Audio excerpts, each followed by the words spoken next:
Salut à tous, encore un beau temps magnifique, pas un gramme de nuages.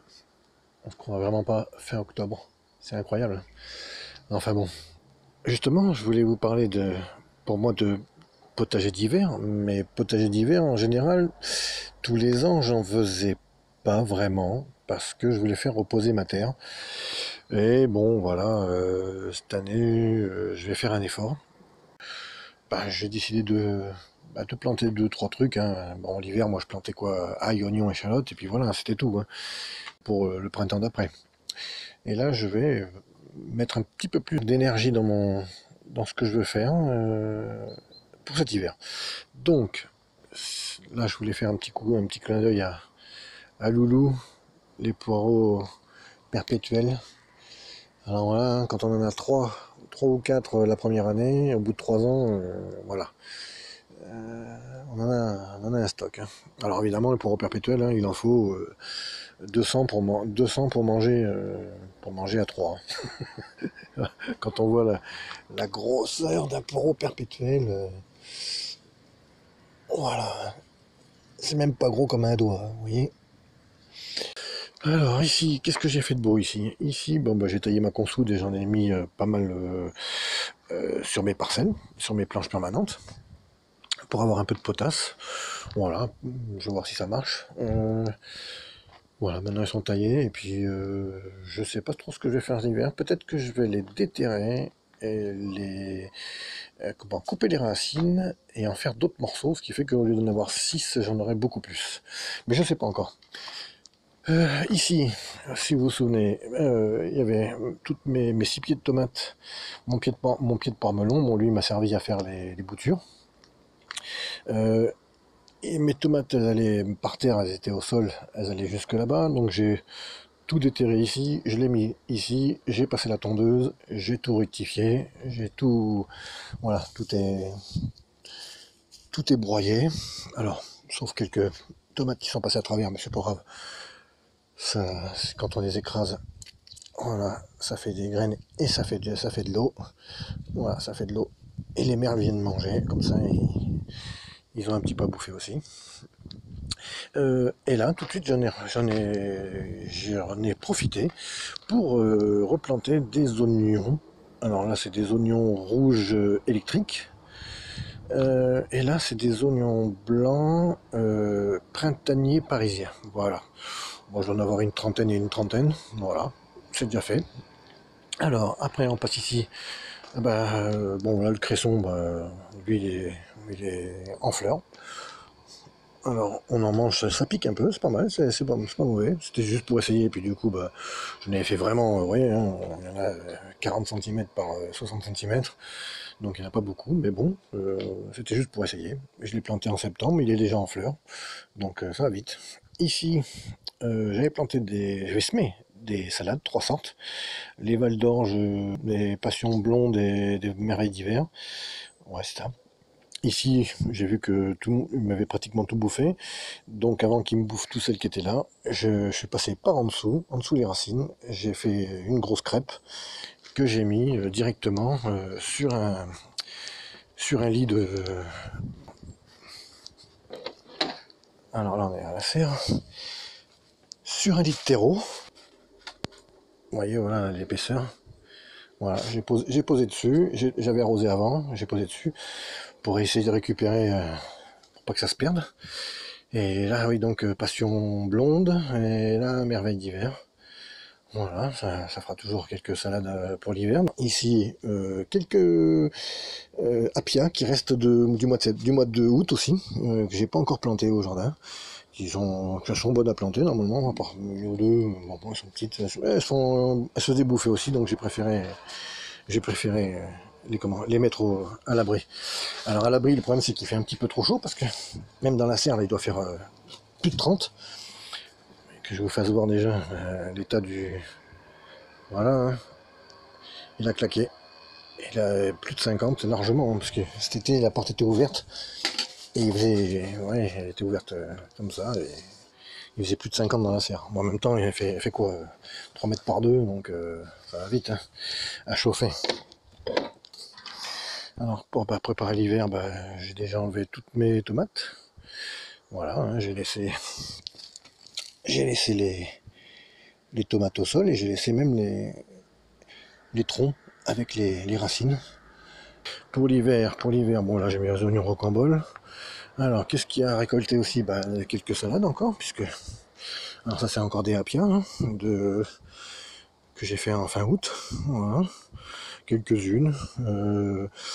Un peu de betterave, voilà. Maintenant que les altises et les punaises de choux sont partis, mes choux peuvent pousser, donc voilà, ça y est, ça commence à devenir intéressant. On a des jolis... Alors c'est pas des choux, enfin c'est sûrement comme des chouquelles, mais enfin c'est une race bien particulière, une variété bien particulière. Qu'est-ce qu'il y a récolté d'autre? Eh ben il reste encore des belles courgettes, avec des fleurs et tout, mais elles iront peut-être pas jusqu'au bout, mais je les garde comme ça pour... voilà, j'en ai encore 3-4. 3-4 par-ci par-là. Et puis là, pareil, il y en a une peut-être un peu plus grosse d'ailleurs, qui a peut-être même va pouvoir être récolté. Des poivrons, il y en a toujours, et ils se portent plutôt bien. Celui-là il jaunit un petit peu, mais bon. Et mes poivrons italiens, magnifiques, ils font presque 1 mètre de haut. Il y en a quelques-uns qui prennent des taches noires, mais apparemment ça change pas le goût.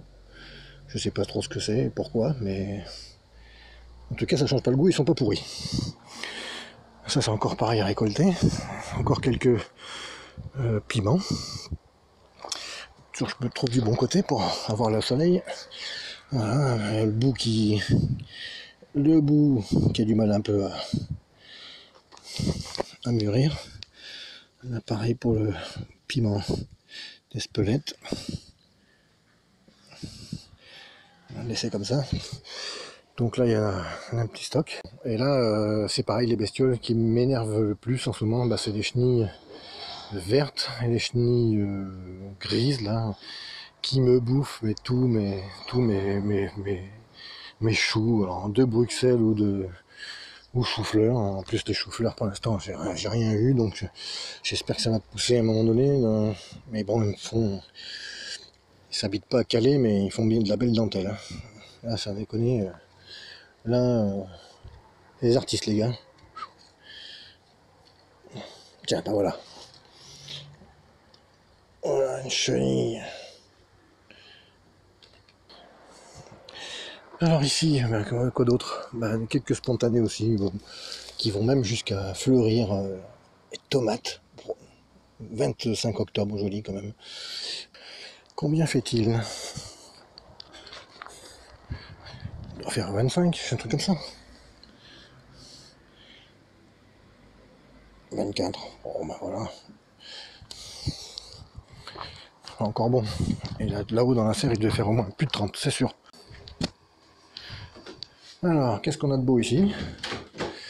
Et voilà, j'ai récolté toutes mes butternuts. Voilà. Et puis, alors voilà. Qu'est-ce qu'il me reste à planter? Il me reste 25 billes d'oignons au cambole. Voilà. Ici, mon ail éléphant. Alors, vous voyez, je suis parti de 5 bulbes la dernière, un qui est mort tout de suite. Et du coup, j'en avais 4 plantés dans le jardin, et 4 qui m'ont donné 2, 4, 6, 8, 10, 11. 11 cailleux. Alors celui-là, il s'est pas divisé. Et j'en avais un de plus, mais ma femme l'a confondu avec un oignon blanc. Et on a mangé des tomates à l'ail, en fin de compte. Parce que ça ressemble vraiment à un oignon blanc. Et là, voilà. Donc j'ai planté 2 sortes de fèves. Des aguadulce et des sévilles. Moi, comme c'est la première année, en plus, que je voulais jamais faire de haricots, ni de petits pois, parce que c'est trop de boulot, ça produit pas beaucoup, et tout, etc. Mais c'est tellement bon que c'est vrai que j'ai quand même craqué, et j'en ai fait. Mais maintenant, je voudrais savoir si tout ça, toutes ces boîtes-là, qu'on trouve dans les jardins du machin, voilà, est-ce que c'est reproductible? Moi qui ai l'habitude de faire toutes mes graines, du coup, je voudrais bien les garder, parce que déjà les fèves, ça coûte un bras, 5 € la boîte. Et pareil, à peu près pareil pour tout ça. Hein. Enfin, en gros, c'est voilà, hein, c'est à quelque chose près, 3, 4 euros, 5 euros. Maintenant, ça, si je les plante maintenant, que je les récupère au mois d'avril, est-ce que ça sera, est-ce que comment, les fèves seront, je pourrais les replanter après, l'année d'après? Je ne sais pas, il faudra me le dire. Parce que moi, j'ai jamais fait en partant de boîte comme ça. Et puis j'ai planté bah là, fin octobre, hein, donc les fèves, j'ai des carobines Mossane. Et carobines Mossane, c'est des pois mange-tout, mais contrairement à ceux-là, ça c'est des Normands, et ceux-là ne se plantent pas en octobre-novembre, alors que celles-là, c'est marqué dessus qu'on peut les mettre en octobre-novembre au jardin. Et puis les petits pois pleins de panier qu'on peut mettre aussi en octobre-novembre. Voilà. Donc, répondez-moi si vous savez ce qu'on peut faire avec tout ça, surtout récupérer les graines, si ça marche ou pas. Et puis sinon, bah, voilà ce qui est fait pour moi pour mon hiver. Je pense pas planter grand chose d'autre, ni semer grand chose d'autre. Donc, dans tous les cas de figure, je suis gagnant, même si j'ai pas besoin d'azote, ça en mettra quand même, et au pire, ça me fera de la biomasse. Voilà. Et ça me fera quelques légumes à ramasser. Ok, bah je vous dis, portez-vous bien. Bye bye.